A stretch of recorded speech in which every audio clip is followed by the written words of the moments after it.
Majelis Jemaat mengucapkan selamat mengikuti ibadah online kepada segenap anggota jemaat, simpatisan dan para tamu yang baru pertama kali beribadah online. Selamat beribadah. Majelis Jemaat juga mengingatkan kembali untuk ibadah online untuk mencantumkan kehadiran di kolom komentar. Kami undang untuk bangkit berdiri. Kita sambut dengan lagu Kidung Jemaat NKB 217 ayat 1 dan 2.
Pertolongan kita adalah dalam nama Tuhan yang memelihara kesetiaannya sampai selama-lamanya. Anugerah dan sejahtera dari Allah Bapa dan dari Tuhan kita Yesus Kristus menyertai saudara-saudara. Nas pembimbing pada kebaktian minggu ini terambil dari kitab Kolose pasal 3 ayat 22.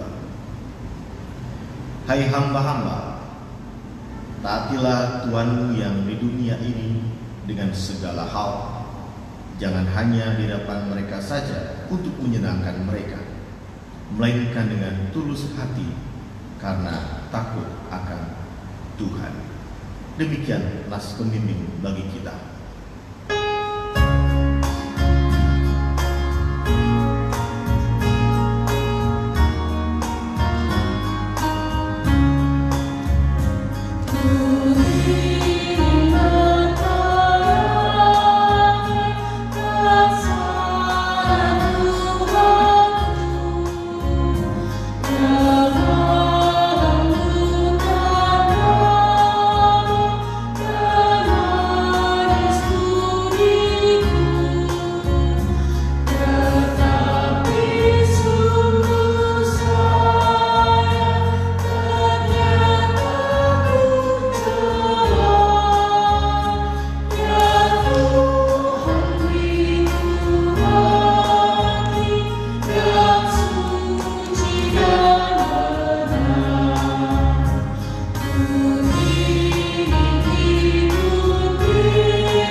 Mari kita menaikkan doa syukur. Segala puji, syukur, hormat, dan kemuliaan hanya bagi nama-Mu, ya Allah, Bapa di dalam Yesus Kristus. Allah memelihara kehidupan kami. Engkau mengasihi kami. Engkau menuntun selalu kehidupan kami untuk melakukan kehendak-Mu. Allah memulihkan hidup kami di setiap kelemahan dan keterbatasan yang ada, untuk kembali kami selalu Engkau layakan, bahkan seperti pada saat ini. Kami ada di dalam ibadah oleh karena kemurahan dan kasih-Mu saja. Allah melayakan kami. Engkau membawa kami mengalami kasih-Mu, bahkan menerima rancangan-rancangan-Mu. Setiap peristiwa, di setiap tugas dan tanggung jawab kami. Kami datang, ya Allah, berserah dalam ibadah. Jadilah kehendak-Mu. Biarlah kami bersukacita, selalu hidup di dalam hati yang terarah kepada-Mu.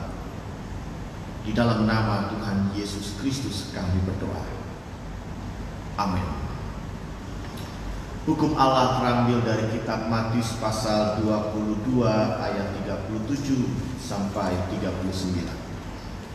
Jawab Yesus kepadanya, "Kasihilah Tuhan Allah-Mu dengan segenap hatimu, dan dengan segenap jiwamu, dan dengan segenap akal budimu. Itulah hukum yang terutama dan yang pertama. Dan hukum yang kedua yang sama dengan itu ialah, kasihilah sesamamu manusia seperti dirimu sendiri." Demikianlah hukum Allah.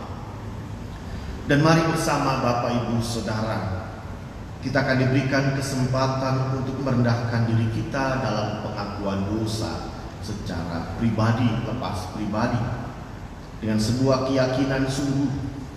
Jika kita berkata kita tidak berdosa, maka kita menipu diri kita sendiri dan kebenaran tidak ada di dalam kita.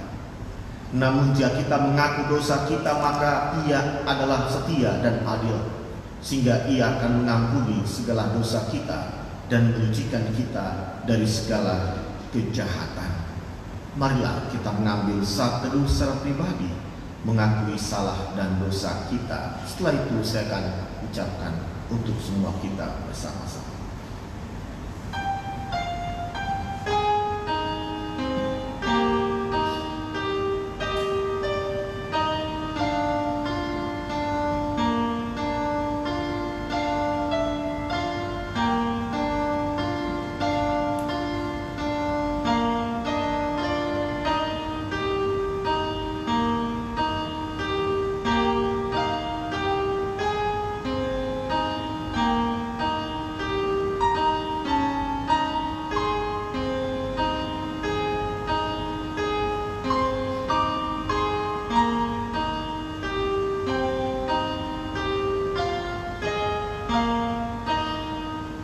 Kita katakan bersama-sama, "Ya Tuhan, kami telah berbuat dosa terhadap-Mu.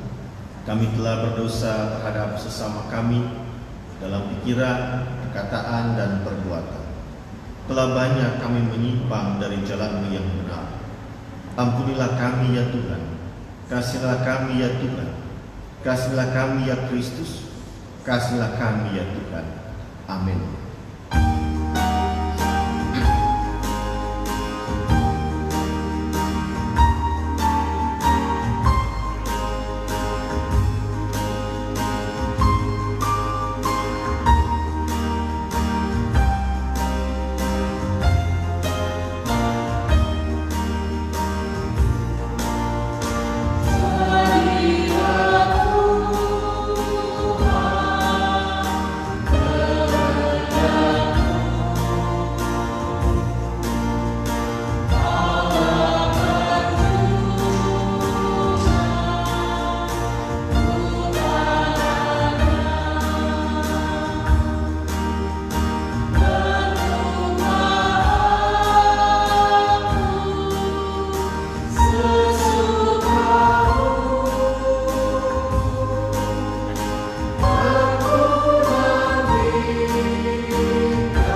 berkenan mengampuni dosa kita dalam kitab Yohanes pasal 3 ayat 16.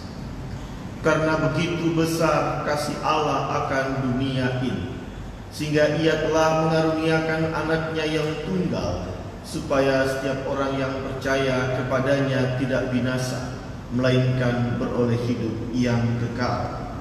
Dalam nama Allah Bapa, Anak dan Roh Kudus, kami beritakan kepada saudara-saudara yang dengan tulus ikhlas mengakui dosa di hadirat Allah serta mencari keselamatan hanya dalam Yesus Kristus, bahwa Allah mengampuni dosa saudara.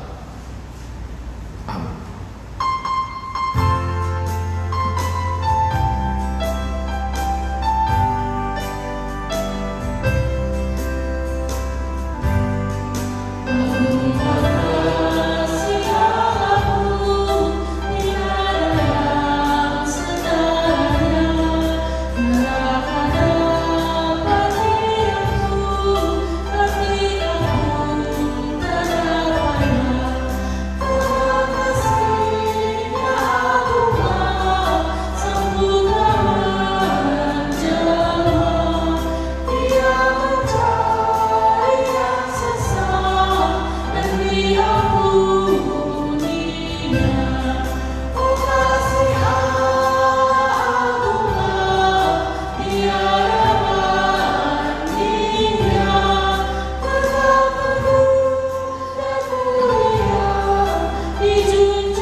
Ya Allah, Bapa di surga, di dalam nama Tuhan Yesus Kristus, kami sedia untuk merenungkan sabda-Mu.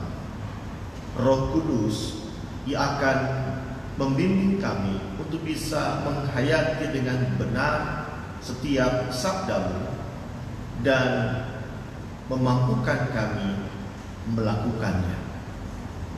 Di dalam nama Tuhan Yesus Kristus kami berdoa. Amin. Mari Bapak Ibu Saudara, kita buka kitab Kejadian pasal 24 ayat 35 sampai 38.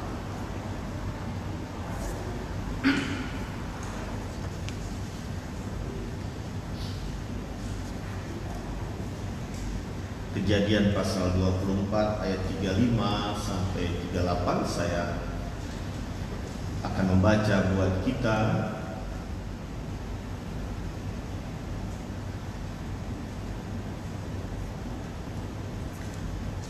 Tuhan sangat memberkati tuanku itu sehingga ia telah menjadi kaya. Tuhan telah memberikan kepadanya kambing domba dan lembu sapi, emas dan perak, budak laki-laki dan perempuan, unta dan keledai.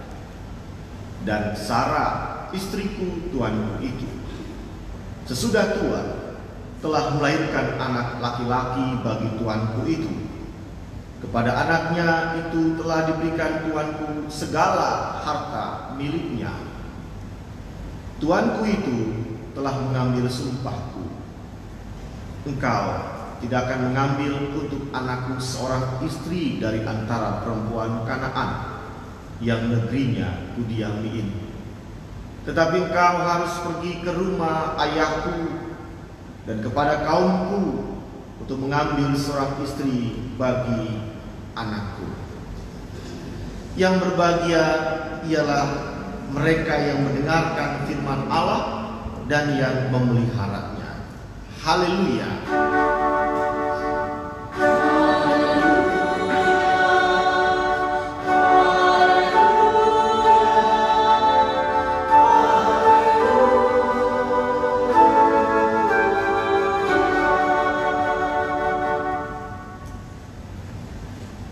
Saudara, Bapak Ibu yang dikasihi Tuhan,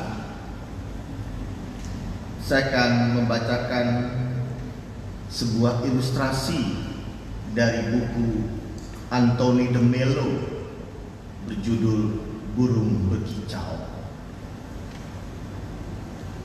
Seorang suami berkata kepada istrinya, "Manisku, aku akan bekerja keras supaya pada suatu saat kita akan menjadi kaya." Lalu istrinya menjawab, "Kita sudah kaya, sayangku, karena kita saling memiliki. Kelak mungkin kita akan mempunyai banyak uang juga." Ilustrasi tadi membuat kita berpikir, ternyata pemahaman tentang kaya bukan lagi pada harta materi yang kita mau raih dan miliki. Kaya adalah ketika ada sebuah kebersamaan yang saling memiliki. Memang betul dalam Kamus Besar Bahasa Indonesia, kaya itu artinya mempunyai banyak harta, misalnya uang. Tapi juga ada sebutan kaya, yaitu kaya hati, adalah pemurah atau dermawan. Jadi memang kalau kita ngomong soal kaya, mari saya akan mengajak kita tidak berhenti pada kaya secara materi. Walaupun memang tidak terhindar, setiap kita akan selalu terfokus di dalam setiap tugas dan tanggung jawab kita, terlebih memenuhi kebutuhan hidup keseharian kita pada uang, materi, harta yang kita bisa hitung, kalkulasikan, yang kita miliki dan bisa kita banggakan, dan kita bisa mengatakan, "Aku sudah kaya," paling tidak dalam pembandingan dengan orang lain atau target yang dia inginkan. Memang kalau bicara kaya, disebut dalam bacaan kita Abraham itu kaya, malah sangat kaya. Secara materi disebut pada bacaan kita juga dia punya kambing domba, lembu sapi, emas, perak, budak laki-laki, perempuan, unta, dan keledai. Sangat kaya. Apa yang dimiliki Abraham tentu dalam gambaran pada zaman sekarang membuat kita iri. Dia punya semuanya. Aku juga mau seperti dia. Maka tidak jarang dalam konsep mengejar kekayaan seperti itu, orang bekerja keras, membanting tulang, bahkan bisa terjadi menghalalkan segala cara demi ambisi menjadi kaya dan sangat kaya baginya. Tetapi dalam bacaan kita ini juga, kalau kita perhatikan dari ayat pertama dan seterusnya, ya, bahkan sampai dengan bacaan kita ini ayat 38, ternyata saya akan mengajak kita melihat kekayaan Abraham bukan hanya pada materi. Walaupun memang disebut tadi ada dia punya budak laki-laki dan budak perempuan. Salah satu kekayaan Abraham yang mari kita merenungkan juga adalah dia memiliki kesetiaan seorang hamba yang sudah tua yang melayani keluarganya. Itu kekayaan Abraham. Memiliki kesetiaan seorang hamba tua. Mari kita akan lihat kesetiaan seorang hamba tua ini yang seperti apa dalam bacaan kita pada misinya untuk mematuhi perintah Abraham.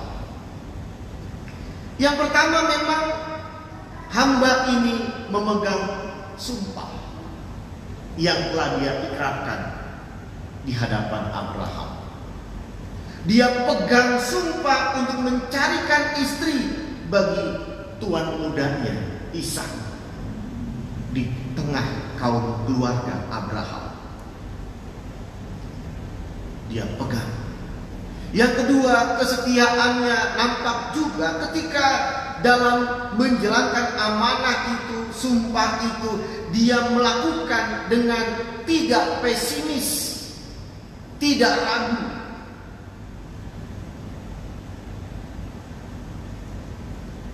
Bahkan dia berpikir keras bagaimana membuat rencana Abraham bisa berhasil.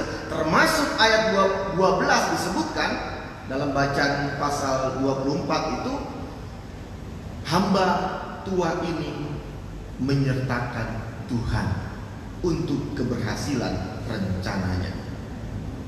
Dia nggak pesimis. Dia membuat rencana Abraham bagaimana supaya berhasil. Dia menyertakan Tuhan. Tuhan Allah yang disembah Abraham. Dan yang ketiga, kesetiaan hamba tua ini kepada Abraham adalah dia tidak mengambil keuntungan sedikit pun dari harta benda yang dibawanya untuk menjadi persembahan bagi keluarga atau calon mempelai Ishak atau calon istri tuan mudanya. Semua yang dia bawa dia berikan. Dan dia tidak mengambil sedikit pun. Ya, saya menekankan poin ketiga ini mengingat kisah Ananias dan Safira. Bagaimana dia berencana untuk memberikan persembahan kepada rasul-rasul hasil jual tanahnya. Tapi ketika dia sudah mendapatkan uang hasil jual tanahnya, berubah. Dia sudah lihat barangnya, uangnya, hasilnya luar biasa banyak, maka yang dia berikan hanya setengahnya. Nah, ini maksud saya supaya kita bisa memahami bagaimana hamba tua ini, hamba Abraham ini tidak mengambil keuntungan sedikit pun. Nah,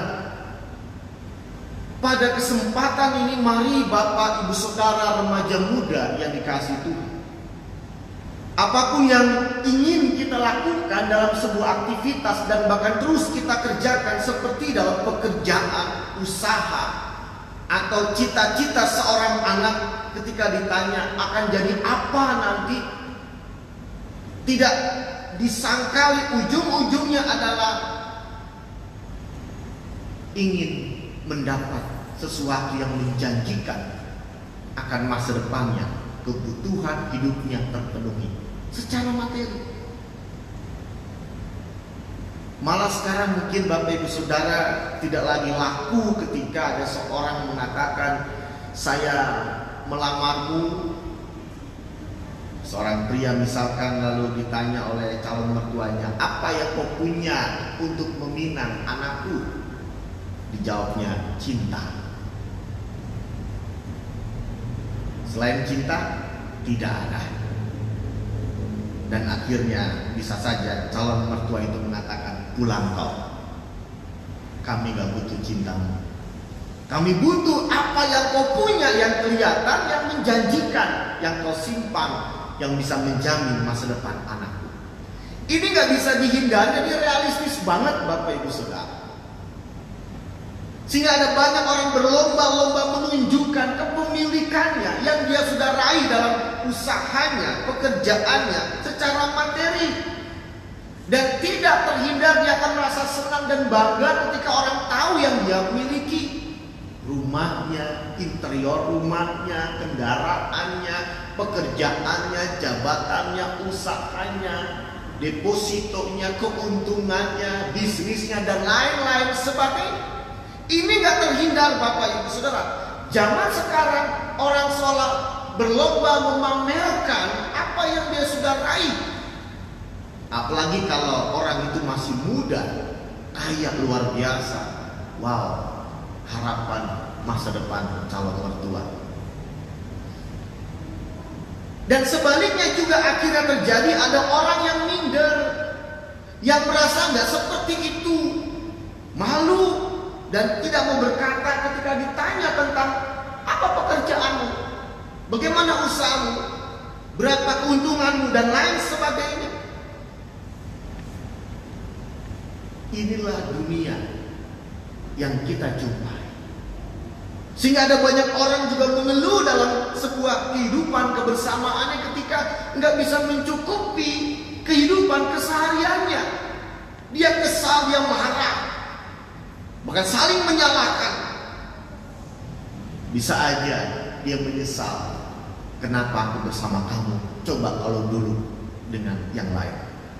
Ada sebuah logika yang akhirnya untuk menunjukkan dia nggak kuat, dia nggak rela hidup yang sangat-sangat berat secara finansial atau pembangunan hidupnya. Ini yang kita alami. Tetapi mari Bapak Ibu Saudara, pada pagi ini firman Allah akan membuka mata kita melihat sebuah kisah bagaimana sebenarnya memang benar yang pertama, Allah lah yang memberkati Abraham sehingga dia kaya. Jadi apa-apa yang kita katakan, saya punya ini, punya itu, saya senang, saya bangga, saya kerja dan dapat semua itu, saya puas segala macam, itu bukan hasil kehebatan Anda. Untuk apa ayat ini mau mengatakan ketika hambanya menceritakan tentang apa yang dimiliki tuannya kepada keluarga Ribka kemudian, agar kita bisa rendah hati, tidak sombong, bahkan merendahkan orang lain dari apa yang kita sudah miliki, walaupun terus kita mau kejar lebih banyak lagi. Sebab sumber dari sebuah kelimpahan atau disebut berkat materi itu Tuhan yang memberikan, Bapak Ibu sekalian. Jadi ketika hamba tua ini menceritakan kepada keluarga calon mempelai tuan mudanya Ishak itu, yang pertama dia sebut adalah ayat 35, Tuhan sangat memberkati. Tuhan yang disebut, bukan kehebatan Abrahamnya. Tuhan, mari saya mengajak kita dengan firman Allah ini bahwa yang pertama kali apa yang sudah kita capai sampai tahap ini misalkan, atau yang belum kita raih yang kita inginkan, ada Tuhan yang memberkati dan akan memberkati. Untuk supaya kita tidak sombong dan merendahkan orang lain yang mungkin gak semujur Anda. Kenapa? Karena Tuhan gak mau kita sombong dari berkat yang bukan karena kita. Tuhan tidak suka kesombongan manusia. Sampai dibilang orang yang tinggi hati akan direndahkan. Kenapa? Orang yang sombong akan melupakan Tuhannya yang sudah memberkati hidupnya. Dan terjadi ketika dalam kesombongan itu tiba-tiba, dan dalam peristiwa yang kita bisa rasakan dalam pandemi COVID-19 ini, ada banyak keluarga yang goyang secara ekonomi, keuangan, karena pekerjaannya terputus, usahanya mati. Pertanyaannya, di saat dia mengalami itu, dia mau bilang terpujilah Tuhan, terima kasih Tuhan, haleluya, atau langsung dia mengarahkan hati dan pikirannya secara kesal kepada Tuhan. Kenapa menyalahkan Tuhan. Perhatikan. Di saat kita berlimpah, apa yang kita inginkan, kita lupa kepada Tuhan. Di saat kita anjlok, di saat kita berkurang, kita baru ingat Tuhan. Tapi kita kesal, kita marah-marah kepadanya. Ini kenapa dalam bacaan kita terlihat hamba tua ini, dia mengatakan Tuhan sangat memberkati. Untuk mengingatkan, dia gak menyombongkan tuannya Abraham, tapi dia menyaksikan kebenaran penyertaan Tuhan dalam kehidupan Abraham. Tuhan yang sangat memberkati. Dalam Lukas pasal 12 ayat 34 disebut, karena di mana hartamu berada, di situ juga hatimu berada. Apa yang kita miliki, apa yang kita banggakan secara materi, terkadang hati kita akan terikat di situ. Bukti, misalkan Anda punya barang baru ya, yang Anda sukai, elektronika, perhiasan kah gitu ya, atau apapun itu. Lalu tiba-tiba barang yang Anda suka itu rusak oleh orang lain. Anda akan tertawa senang atau langsung marah besar kepada orang itu? Kayaknya akan marah besar. Kesal. Loh, kenapa kesal? Kenapa marah? Ya jelas tentu Anda akan bilang, karena yang kusuka ini, barang kesukaanku ini, ya, barang berharga ini rusak oleh kamu. Saya marah, ganti. Kalau kita cermati sesuai dengan bacaan kita Lukas 12:34 yang saya kutip tadi, kelihatan barang itu kan bukan ya arti itu dibuat orang kita beli, tapi tanpa disadari kita menaruh hati kita pada benda itu, sehingga bukan hanya barang yang rusak, tetapi hati kita ikut rusak. Dan kita sakit, kita kesal, kita kecewa, kita marah. Itu. Di mana hartamu berada, di situ juga hatimu berada. Jangan kita lupa kalau sebenarnya dalam sebuah perjuangan kita akan melekatkan hati kita kepada semua itu. Termasuk apa-apa yang kita raih, yang kita miliki. Bahkan terhadap pasangan atau anggota keluarga, ketika mereka meninggal, kita akan menangis karena hati kita terkoyak dengan kematiannya. Karena kita sudah merasakan relasi, bukan hanya fisik, tetapi dengan hati yang sudah terpaut, termasuk juga dengan benda atau barang atau materi. Maka Bapak Ibu Saudara, tantangan kita adalah bagaimana menyadari kalau memang apapun yang kita sudah raih ini tetap itu adalah pemberian Tuhan. Itu adalah kebaikan Tuhan. Secara materi itu bisa punah, bisa usang, bisa surut. Bahkan disebut pencuri bisa mengambilnya, ngengat bisa merusak, bisa datang, bisa pergi. Akui bahwa semua yang kita punya itu tidak permanen, tidak abadi dalam diri kita. Termasuk kita pun tidak permanen dalam hidup ini, tidak abadi. Kita akan punah, mati, dan dikubur.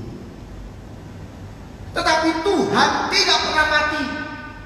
Sang pemberi semua yang kita sukai, yang menjadi berkatnya, Dia itu abadi. Ini yang mau disaksikan oleh hamba tua dari Abraham, Bapak Ibu Saudara. Tetapi ketika dalam bacaan kita, kitab Kejadian ini, memang saya menyoroti kepada sikap hamba tua yang dimiliki oleh Abraham ini adalah sebagai bagian kekayaan Abraham, bukan fisiknya, bukan secara wujudnya, jumlahnya. Dia punya banyak budak, Abraham itu. Dia punya banyak budak laki-laki dan perempuan. Dia punya hamba, termasuk hamba tua ini. Tetapi bukan soal berapa banyak secara fisik dan jumlah, tapi seberapa banyak juga hati hamba-hamba itu yang terikat dalam kesetiaan kepada Tuhannya. Di sini kita bisa menghayati ternyata yang kita kejar atau yang Tuhan inginkan sebenarnya adalah bukan sekedar jumlah materi. Semisal gini, ketika Anda berdoa, Tuhan berilah aku misalkan rumah, kendaraan, anak dan lain sebagainya. Sekian lama kita doakan, belum dikasih. Jangan bilang, memang Tuhan yang gak mau ngasih. Tuhan itu mau-mau aja. Tetapi Tuhan ingin kita mengerti yang kita minta. Dia tahu apa yang kita minta untuk hari esok. Dampaknya. Bahkan untuk diri kita secara emosi. Kita hanya melihat kepada fisik jumlah. Ini masih kurang, Tuhan, tambah lagi. Doa lagi. Ternyata gak semua yang kita minta Tuhan berikan. Dan kadang kita marah. Apa yang Tuhan minta, apa yang juga harusnya kita inginkan dalam sebuah upaya kebersamaan kita, miliki hati yang kaya. Maksudnya, kalau tadi dalam kamus besar bahasa Indonesia dibilang kaya hati adalah seorang pemurah. Ternyata Allah inginkan hati kita itu kaya, berlimpah dalam kesetiaan kepadanya. Menghidupkan hati yang mau selalu menghadirkan rasa sayang, bahkan saling memiliki dalam sebuah kebersamaan yang terikat dalam sebuah kebersamaan, bukan cuma fisik. Maka jangan kaget Bapak Ibu Saudara punya anak udah besar, kita bangga, wah anak saya mah hebat segala macam, tapi tiba-tiba anak itu durhaka kepada orang tua karena warisan misalkan, atau karena persaingan. Ketika anak itu merantau, ternyata dia berbuat kriminal, mempermalukan nama keluarga. Awalnya di kampung dibangga-banggakan. Sudah berapa banyak kita berjuang untuk menghidupkan, memelihara anak itu yang target secara materi, secara prestasi luar biasa, tetapi lupa hati anak itu ternyata belum tentu terikat dengan rasa sayang kepada orang tuanya. Apa artinya? Yang dibutuhkan adalah kesetiaan, komitmen, rasa sayang untuk konteks keluarga anak kepada orang tuanya, dimanapun dan kapanpun, sekalipun gak bersama lagi dengan orang tuanya di perantauan misalkan. Ini adalah tantangan buat semua kita. Akhirnya Bapak Ibu Saudara, apa yang harus kita usahakan, yang kita perjuangkan adalah menjadi kaya hati orang-orang yang kita cintai terhadap kebersamaan di mana Anda berada. Itu. Bahkan akhirnya ilustrasi tadi, bagi istrinya, kita sudah kaya Pak. Bagi suaminya belum. Nanti kita kaya. Oh tidak, kita sudah kaya karena kita saling memiliki. Hati istri ini terpaut kepada suaminya. Dia sangat mencintai suaminya. Itulah kekayaan bagi sang suami. Bahkan dalam konteks jemaat Bapak Ibu Saudara, bagaimana kita bisa menghidupkan kaya hati kita untuk gereja kita. Bagaimana warga jemaat bukan lagi cuma status keanggotaannya ada pada sebuah gereja, tetapi pengabdian, pelayanan, cinta kasihnya juga ada buat gerejanya. Ini tantangan buat kita. Ini yang harus kita hidupkan Bapak Ibu Saudara, sehingga kisah hamba tua Abraham ini menginspirasi kita semua. Dan itu yang dia persembahkan untuk tuannya sebelum dia meninggal. Kesetiaan, kekayaan hatinya buat tuannya Abraham dalam sebuah misi mencari istri bagi tuan mudanya Ishak. Sudahkah Anda kaya? Maksud saya, sudahkah Anda kaya hati dalam kehidupan?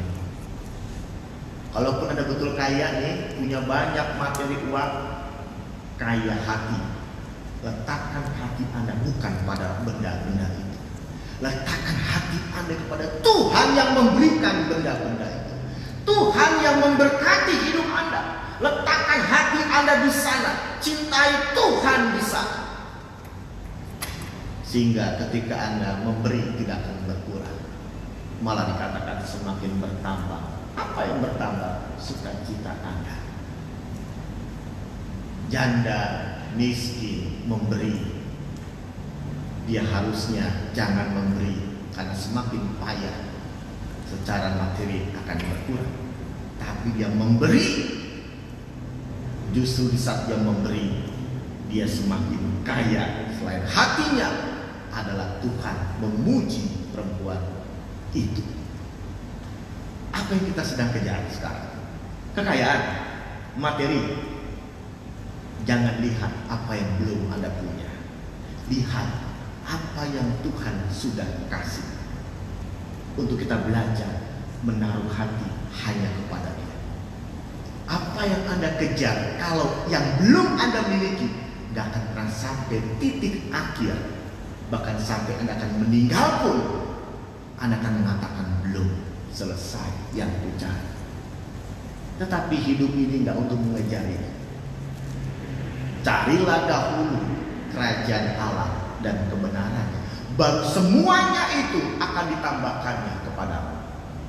Tuhan tahu kok yang kita butuhkan. Tapi Tuhan ingin bertanya, di mana hatimu? Di dalam hidupku Tuhan, atau di dalam setiap pencarian kekayaan hidupku? Tetaplah bijak, jadilah berkat di setiap berkat yang Tuhan sedang kasih, bukan menjadi kutuk. Amin.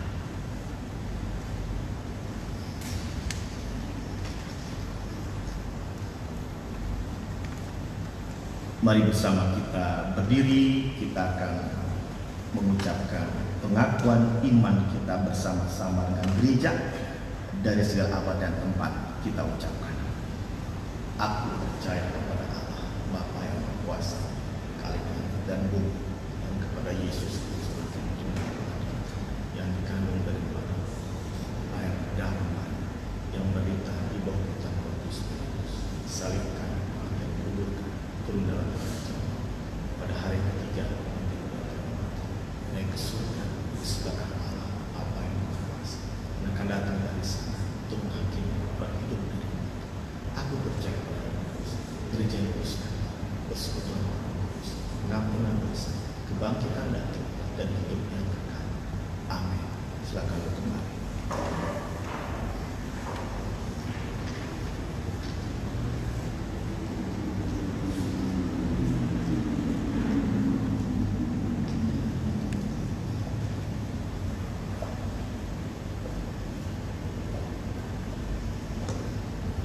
Baik Bapak Ibu yang dikasih dalam Tuhan kita Yesus Kristus, kini saatnya kita akan memberikan persembahan kita dengan mengingat firman Tuhan.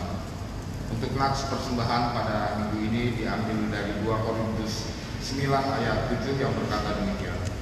Hendaklah masing-masing memberi menurut kerelaan hatinya, jangan dengan sedih hati atau karena paksa, sebab Allah mengasihi orang yang memberi dengan sukacita. Seiring kantong persembahan diedarkan, kita akan menaikkan pujian dari NKB 199 ayat 1 dan 2.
Ya Tuhan, Allah, Engkau adalah sumber segala baik dalam kehidupan kami.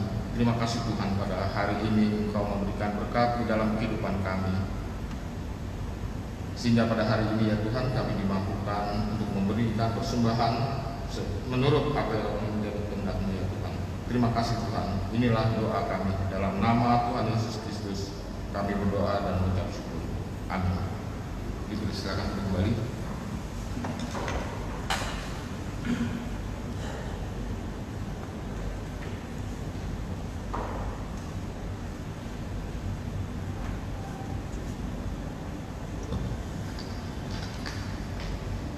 Salam Bapak Ibu sekalian, mohon perhatian sejenak untuk waktu sama sepekan.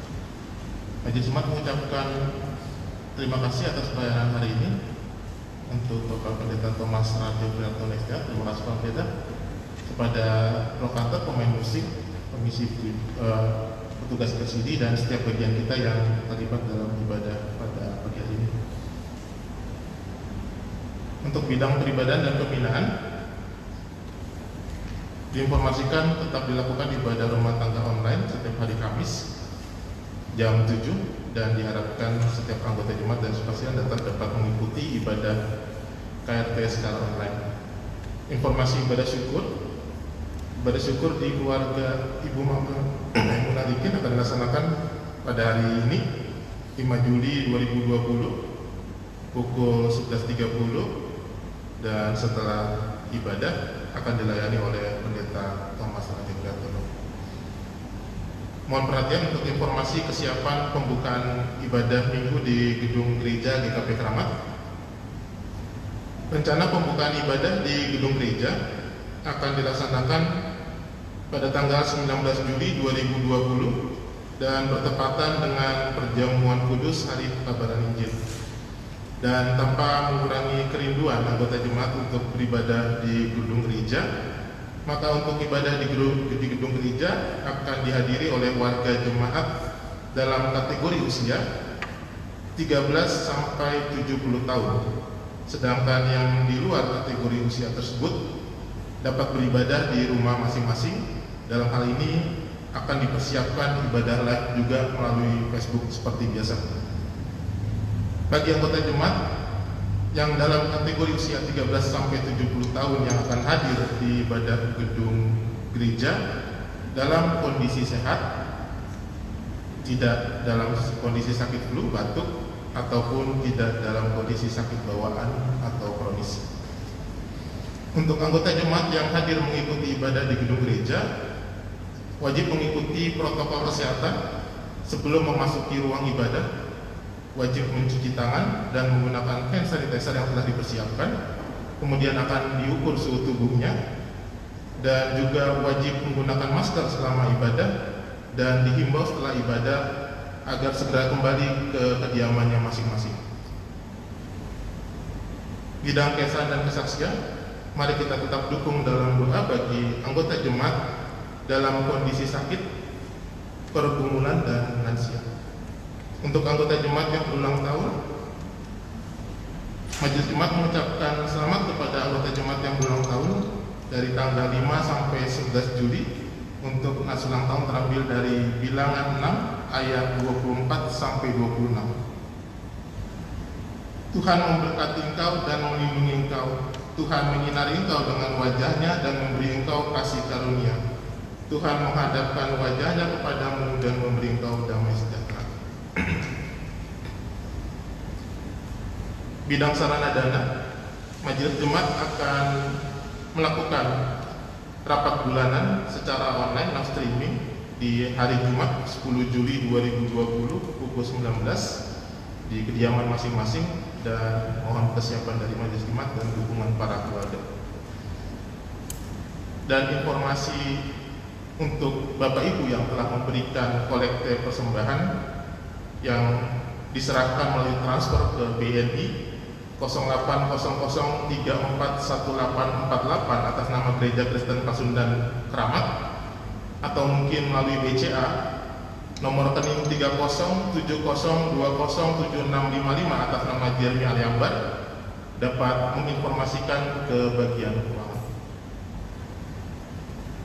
Untuk informasi keuangan dapat dilihat dalam watak cetak, dan untuk anggota jemaat dapat meminta informasi atau watak cetak melalui Majelis Jemaat di wilayahnya masing-masing.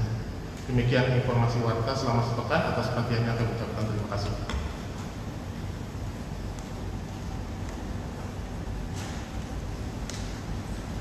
Mari kita berdoa. Ya Allah, kami akan melanjutkan keseharian kami sebagai ibadah yang nyata di tengah kebersamaan. Biarlah hati kami tetap melekat kepadamu, hati yang mencintai Tuhan, bersyukur kepada Tuhan, bersukacita di dalam Tuhan, agar hidup kami menjadi bijaksana, berhikmat, bahkan pemurah. Dalam setiap hal yang kami lakukan, kami boleh bersaksi, menjadi berkat, berbagi berkat. Ya Allah, hanya Engkau yang memberkati hidup kami. Jauhkan khawatir dan takut.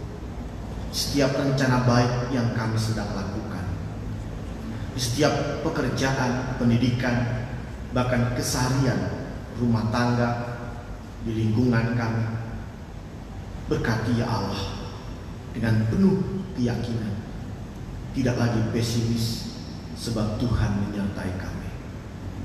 Buatlah kami rendah hati dan tidak menjadi sombong di setiap pencapaian hasil yang kami sudah inginkan. Kami percaya setiap kami bergerak di dalam berkat-berkat Tuhan. Terima kasih Bapa. Di dalam nama Tuhan Yesus kami bawa doa ini dan bisa mengucapkan doa Bapa kami.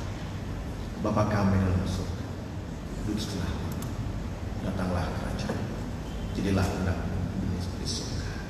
Berikanlah kami pada hari karena kami yang rusak, dan ampunilah kami kesalahan seperti kami juga bersalah kepada kami, dan janganlah lepaskan kami dari kemudian, karena Engkau yang punya kerajaan dan kuasa dan kemuliaan sampai selama-lamanya.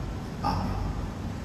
Mari kita berdiri, kita memuji Tuhan dengan lagu Janji yang Manis.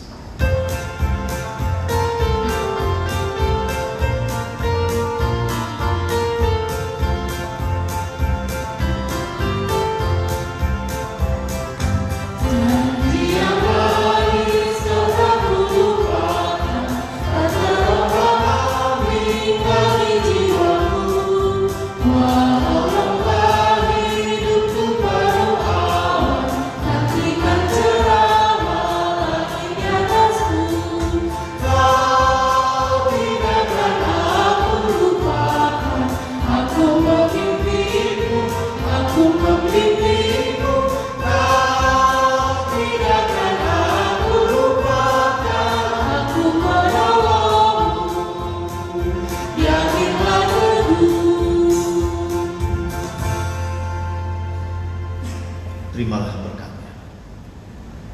Kasih karunia Tuhan Yesus Kristus dan kasih Allah dan persekutuan Roh Kudus menyertai saudara-saudara.